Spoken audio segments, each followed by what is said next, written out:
Hello everyone, thought I would do another video, and I know I've brought this gun up before in the shorts, but I figured it would be wouldn't be doing it honor if I didn't give it its own video, and I figured we could do a educational field stripping of a 1911 Colt Series 80. So first off, we always want to make sure that the magazine is unloaded, and we want to make sure that there's nothing in the chamber. We're good to go. Before we field strip this, I feel like we should pay homage and show off how beautiful this gun is. As I always say, it's can't go wrong whenever Colt's name is slapped on the side of a slide for a 1911. But yeah, very, very beautiful gun in my opinion. Everyone's entitled to their own, but that's just my opinion. Gotta love that Colt 45 auto. But first thing we want to do is flip the manual safety up. We want to lower the recoil spring and rotate our barrel bushing over to the right side of the slide and slowly release the tension on the recoil spring. We are going to set that aside, that way we don't lose it. And this is not the perfect way to do this. This is just kind of how I do this for a field stripping. So we're going to lower the manual safety. I'm going to put the slide back until we reach that lower notch right there.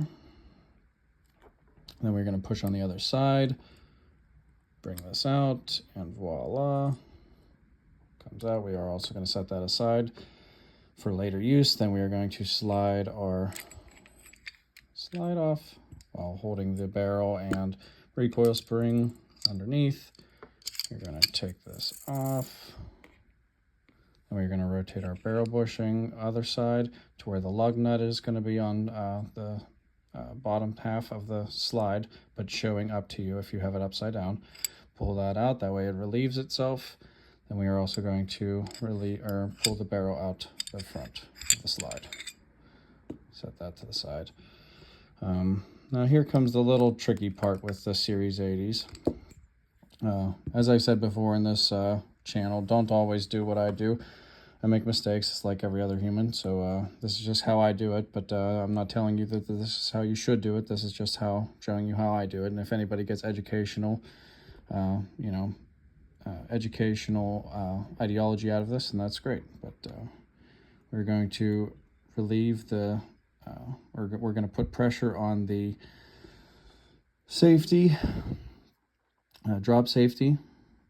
Then we are going to use this little Allen wrench. You shouldn't be using these, by the way. That's why I was saying don't listen, don't do what I do.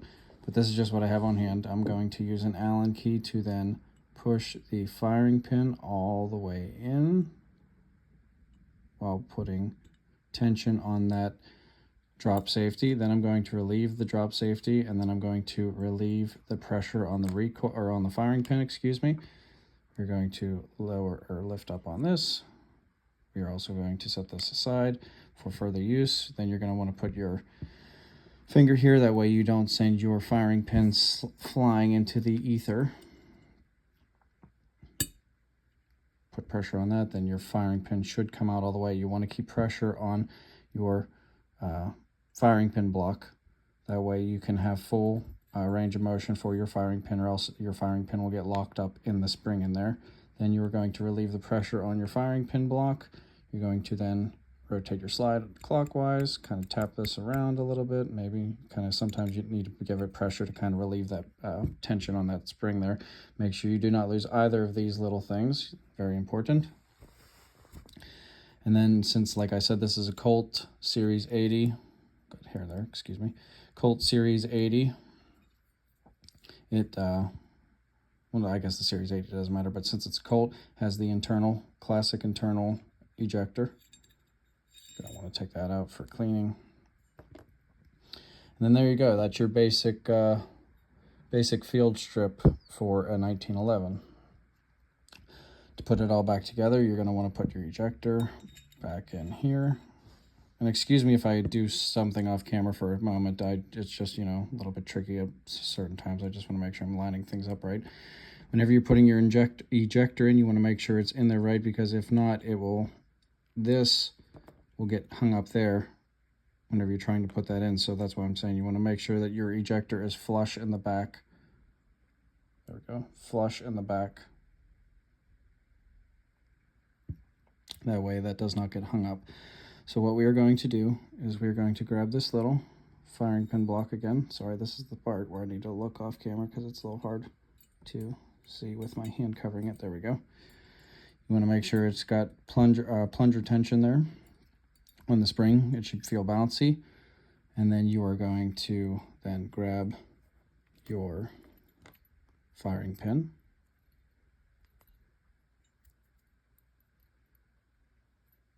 While putting tension on this, you're going to want to put your firing pin in.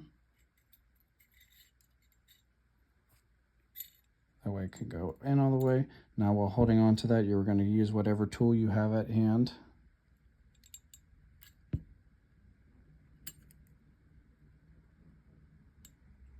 To then press this to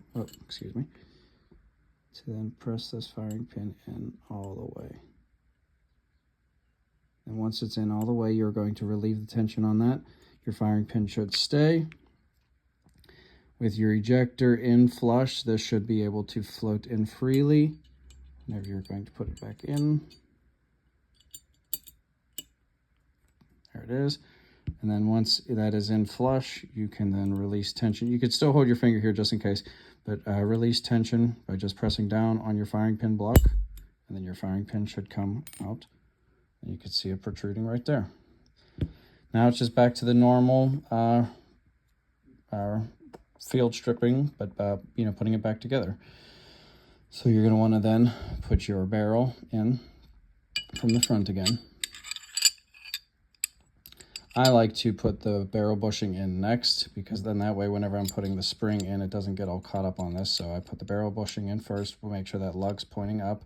That way it can go freely through there. Then you're going to rotate it again. That way it's to the side. It's not going to get caught up on your recoil spring whenever you're putting it back in.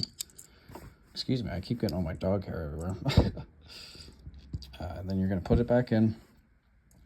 Once you have this all together, Series 80s are easier if you have the frame upward. That way the firing pin block doesn't show up as it just did right there.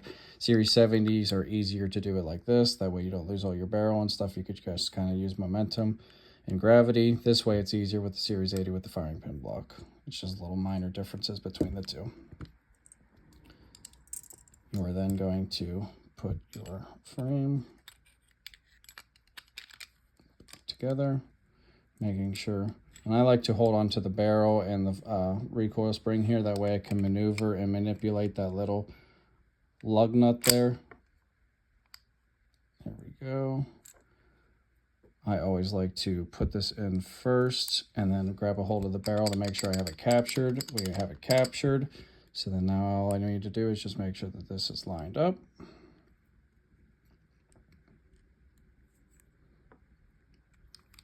And then once that's lined up, we just want to push up and in.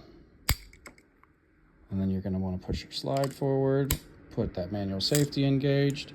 Then you're going to want to grab this again and put that plunger back onto your recoil spring, and then rotate your barrel bushing back down. And then there we go. Get this out of the way. This out of the way here, boom. Watch this trigger. Nothing to it. I mean, I have a Series 70 and a Series 80, and I know there's a huge debate on it, but this Series 80 trigger I'd put up against any of them, to be honest. Oh, you saw a little bit of creep there, just the littlest, but once you're on that wall, there's no creep. I cannot get any creep out of this whatsoever. It's just glass. Then you're going to want to take your trusty rag. I just like the hoppies. Wipe it on down.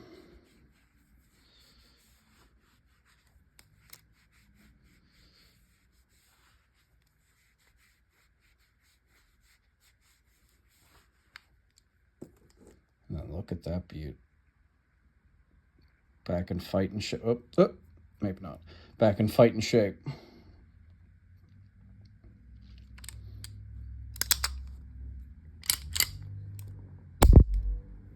Make sure our reset works. There we go. Yeah, but I thought that you guys could just get some. Hopefully, somebody was able to get some educational purposes out of this. Like I said, I put this gun. This was actually the very first short I put up on this channel was of this gun, and I figured I would have to do a video of it eventually. I'm definitely going to do a review of this gun, but I figured why not put the educational video, the more educational video out first, and then we can worry about doing the review later. But like I said, this isn't the perfect way to do it. This isn't the best way to do it. This is just how I do it. This is actually one of the mags that actually came with it. But hope you're all doing well, and hope you got some enjoyment out of this video, as well as, like I said, educational purposes out of it. But yeah, you definitely can't go wrong with a 1911, and you definitely can't go wrong with a Colt 1911. There's definitely better ones out there than this, but this one, it's definitely a very fine firearm, definitely great for me, and it holds a lot of sentimental value towards me. So this is something that I'm always going to keep and cherish, and then just be able to cherish and pass it down on to my children, hopefully one day. Yeah, I hope everyone's doing well out there, and hope you all are continuing to be nice, law-abiding citizens while protecting yourselves and your families with concealed carry. But got more videos coming up, but like I said, I just wanted to put out an educational video out here, and can't go wrong whenever 1911 is involved. So take care, everyone.